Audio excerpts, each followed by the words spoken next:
student, welcome to the BM classes. This is Vishnu Mahanan, lecture in English, Piravati Women's College, Teresinga. Today I am going to teach you the last stanza of this famous poem, is Palm of Life, or the part 5 of the poem, A Palm of Life, written by the H.W. Longfellow. H.W. Longfellow is one of the most famous poet of the America. He is not only an American poet but also an educator, and he is a great poet of that age. The famous poet H.W. Longfellow was born in the year 1807 and died in the year 1882. He was the first citizen of the US, or the United States. Between that, he honored the poets and the great poet of that age. In this poem, A Palm of Life, he is describing the life, how beautiful and important of the life is actually. We have already discussed the 4 class of this poem. If you are a newer, ଆପଣ ଯଦି ନୂଆ ଦେଖୁଛନ୍ତି, my dear student, go to the I button and click.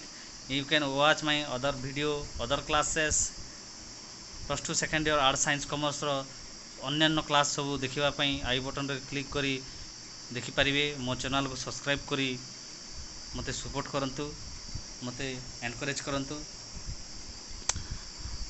Before we go to the last stanza, I want to revise something about this poem. Really, the life is real, but the poet is saying that life is an empty dream. से प्रकृतरे जीवनटा वास्तव होइतिले मध्य से कहिसंती जे life is an empty dream, जीवनटा एक फंपा स्वप्न, ए स्वप्नर कोनोसी अर्थ नाही बोली कहिसंती। Trust no future how your present trust no future, से कहिसंती जे भविष्य रे विश्वास न करी वर्तमान रे जीवा सीख। Art is long and the time is fleeting, से कहिसंती आर्ट माने कला एक दीर्घस्थायी, but the time is fleeting. Not enjoyment and not sorrow, जीवनटा केवल जे एन्जॉयमेंट नुहे किंबा दुखपूर्ण भी नुहे। Life should be life of great man that will be remind us, से कहउचंती जीवनटा एपरी महान व्यक्ति मानक परि हेबा आवश्यक बा उचित, जो व्यक्ति मानकर जीवनी लोक माने मने पकाती, से जीवनी परि आम समस्तकर जीवनी हेबार आवश्यक बोली कवि समय अनुसार से कहिचंती। किंतु जीवनटा जे एपरी एक जिनिस बेले केते बेले जे सुखरे रुहे केते बेले जे दुखरे रुहे, ए कथा आम समस्ते जानिछा। तेणु कहिचंती कवि, trust no future let the dead past bury its dead. तो आमे अतीत को भूली जाई भविष्य कथा आमे चिंता करबा बोली कवि कहिचंती। वर्तमान आमे एही लास्ट स्टांजा को जीवा कौन सब कहउचंती डिस्कशन करिबा। In the last stanza, the poet is describing footprints. से कहिथिले प्रीवियस क्लास रे हम डिस्कस करिचा जे बड़ लोक मानकर पाद चिन्ह बा से समय रो जो बाली ऊपर जो पाद चिन्ह पड़ीथिला, सेही पाद चिन्ह ऊपर जदि आमे फॉलो करी स्टेप बाय स्टेप जीवा ताहले निहाती सक्सेस हेबा बोली से कहिथिले। वर्तमान से कहउचंती footprints that perhaps another's, footprints मा पाद चिन्ह हुए तो अन्य कहार बोधे हुए हेई पारे। Sailing over life's solemn main, sailing over life solemn main, that means से जल यात्रा बा सही लाइफटा अन्य लोकंक परी हेइथिले मध्य से पाद चिन्ह अन्य लोक परी हेइथिले मध्य आमे से ग्रेट लोकंक बा से लोकंक आमे फॉलो करिवार आवश्यक बोली से कहिसंती। a forlorn and the ship wars brokers seeking Celtics heart again। से वर्तमान कहउचंती जे भग्न जहाज बा एकोटिया एक भग्न जहाज देखिला परी साहस संचय करने आवश्यक बोली कवि कहिचंती। कौनसी जगार जहाज जदि बुड़ी जाऊ थाए से समय जदि कौनसी व्यक्ति एकाकी देखु थाए से दृश्य को किपरि से दृश्य को से साहस सहित साहसिक सहित देखिबा से कथा से वर्णना करिसंती। Let us then be up and doing, let us then be up and doing. वर्तमान से कहउचंती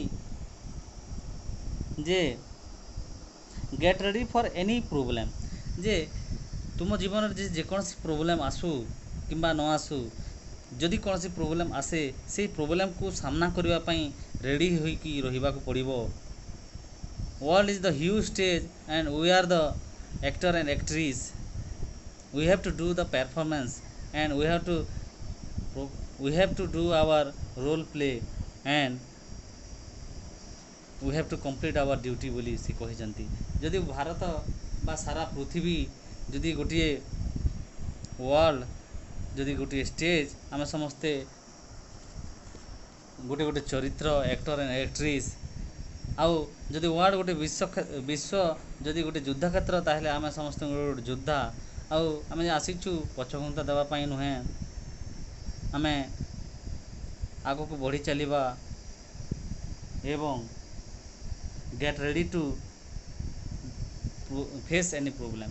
जेकोसी प्रॉब्लम आसिले तार सामना करिवार साहस करवा बोली कवि कहिचंदे। स्टिल अचीविंग स्टिल परसुइंग, जे पर्यंत आम कौनसी जिनिस आहुरी न जानिबा बा आहुरी पुणी न शिखिबा किणी कौनसी जिनिस न जानिबा पर्यंत कौनसी जिनिस परफेक्ट न होवा पर्यंत आमे आहुरी अचीविंग करवा परसुइंग करवा and learn to labour not to wait.